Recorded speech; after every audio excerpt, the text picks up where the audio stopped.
वंदे मातरम कर्मचारी साथियों, एफएमएस 3.0 से संबंधित एक महत्वपूर्ण जानकारी आपके साथ साझा कर रहा हूं।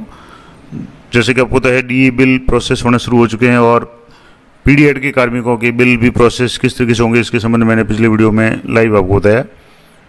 अब बात करेंगे कि कुछ साथियों के कमेंट भी थे कि अगर मान लो कोई कर्मचारी है, वो किसी कारण से उसकी सैलरी सितंबर की नहीं बनी है, जुलाई अगस्त या सितंबर की सैलरी नहीं बनी है, और अब जब सैलरी बनाने जा रहे हैं तो उनका जो डीए है अपडेट हो चुका है, यानी 58% हो चुका है, जबकि उनकी सैलरी है वो आपको 55% से बढ़ानी है।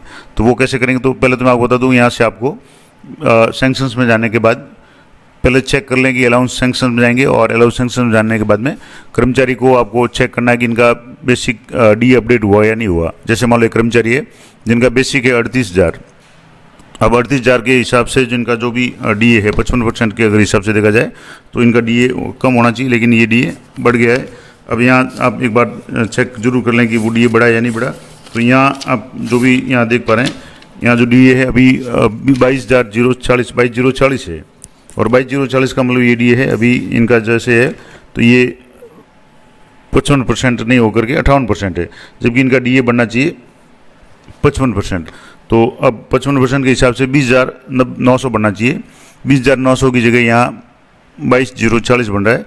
अब ऐसी स्थिति में अगर आप बिल प्रोसेस करेंगे तो जो डीए सितंबर, जुलाई या अगस्त किसी भी महीने का अगर बकाया बिल है सैलरी का, तो वो आपके नए डीए से प्रोसेस हो जाएगा, नहीं 58% से प्रोसेस हो जाएगा, जबकि होना चाहिए 55% है। तो इसका इलाज ये है कि आप पार्शियल पे में जाकर के इनका वेतन बढ़ा सकते हैं। तो इसके लिए आपको बिल्स में जाना है, और बिल्स में जाने के बाद में यहाँ आपको सैलरी बिल्स है वो सिलेक्ट करना है। यहाँ से जैसे बिल करेक्शन वगैरह काफ़ी सारे ऑप्शंस हैं। अब यहाँ बिल्स में आपको सैलरी बिल सिलेक्ट करना है। यहाँ से जैसे सैलरी बिल कर लिया, अब यहाँ आपको पार्शियल सैलरी है वो आपको यहाँ सेलेक्ट करना है। तो यहाँ जैसे पार्शियल पे आप सेलेक्ट करेंगे। अब यहाँ से आपको कार्मिक को सिलेक्ट करना है, जिस कार्मिक आप सितंबर या इससे पहले का, यानी जुलाई अगस्त या सितंबर का अगर बिल बनाना चाहें तो आप कैसे करेंगे? तो यहाँ से जैसे मैं एक कार्मिक को यहाँ बाय नेम सर्च कर रहा हूँ, तो यहाँ ये कार्मिक आ गया। अब इनका प्रोसीड पे आपको क्लिक करना है। अब यहाँ प्रोसीड पे क्लिक करेंगे तो फाइनेंशियल ईयर जैसे 25-26 कर लिया, मंथ जैसे सितंबर का बिल बकाया है। अब ऐड न्यू पे आपको क्लिक करके यहाँ आपको देख लेना है कि यहाँ कब से कब तक बना रहे हैं, यहाँ आप चेक कर लें। तो जैसे 1 सितंबर से बना रहे हैं तो यहाँ से 1 सितंबर कर लें, और यहाँ से 30 सितंबर तक, और बाकी सारा यहाँ देख लें। रीजन है तो सैलरी ड्यू या जो भी कारण है आप लिख सकते हैं। अब यहाँ इनका जो बेसिक है वो 38,000 आ रहा है, और यहाँ डी आ रहा है 20,900, तो ये जरूर आप चेक कर लें। और यहाँ एचआरए भी इनका जो भी है 3800 आ रहा है। यहाँ ये सारी चीज़ें सही है। अब डिडक्शन फ्रॉम अमाउंट, अब जिससे इसमें डिडक्शन में अगर मान लो ये डिडक्शन हैं अगर करने हैं तो ठीक है, नहीं तो आप इसको रहने दें। और यहाँ से इसको, अब यहाँ एक और इम्पोर्टेंट चेक बॉक्स है कि show allowances and deduction from current salary, तो ये करंट सैलरी से यहाँ शो हो रहे हैं। तो इसको एक बार आप यहाँ देख लें, अगर ये सही है तब तो कोई परेशानी नहीं है, और नहीं है तो आप इसको यहाँ से इसको डिडक्ट कर लें, या जैसे भी है आप देख लें। अगर सही है तो कोई प्रॉब्लम नहीं है, ये डिडक्शन है। अब यहाँ एक तारीख अभी सिलेक्ट नहीं हुई है, तो जैसे यहाँ पहले तो इसको थोड़ा सा ये तारीख वाला इशू आ रहा है। तो पहले यहाँ आपको 1 सितंबर का अगर मान लो आप कर रहे हैं तो यहाँ से 1 सितंबर, जैसे मान लो यहाँ 1 सितंबर से करके, और यहाँ आपको 30 सितंबर तक करना है, तो यहाँ से आप 30 सितंबर कर लें।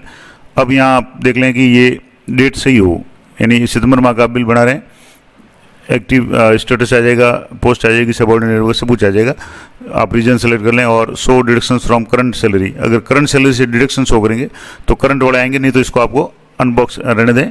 अब यहाँ से जो पुराना जो भी डी है 20,900, जबकि अपडेटेड डी है वो 22 हो गया है। तो अब यहाँ से ऐड पे क्लिक करेंगे तो ये ऐड हो गया। अब ऐड होने के बाद में आपको नेक्स्ट पे क्लिक करना है, और नेक्स्ट पे क्लिक करने के बाद में इसको आपको सबमिट करना है।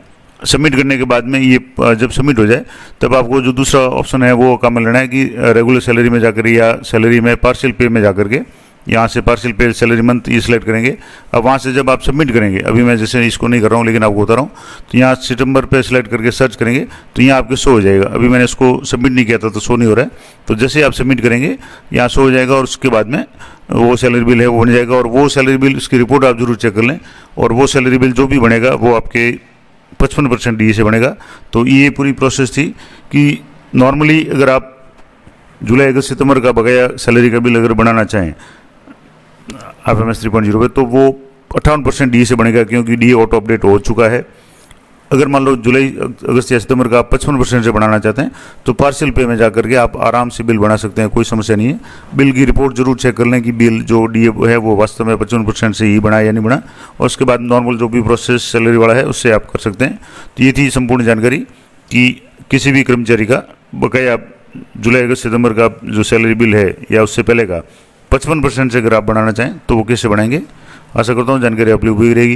इसी तरीके से इससे पहले मैंने जो वीडियो बनाया था उसमें पीडी हेड के कार्मिकों के लिए डीए एरियर का बिल जो 3% डीए का बिल है वो कैसे बनाएंगे, वो भी पूरा प्रोसेस आपको लाइव करके बताया था। तो मिलते हैं नेक्स्ट वीडियो में, तब तक जय हिंद, जय भारत।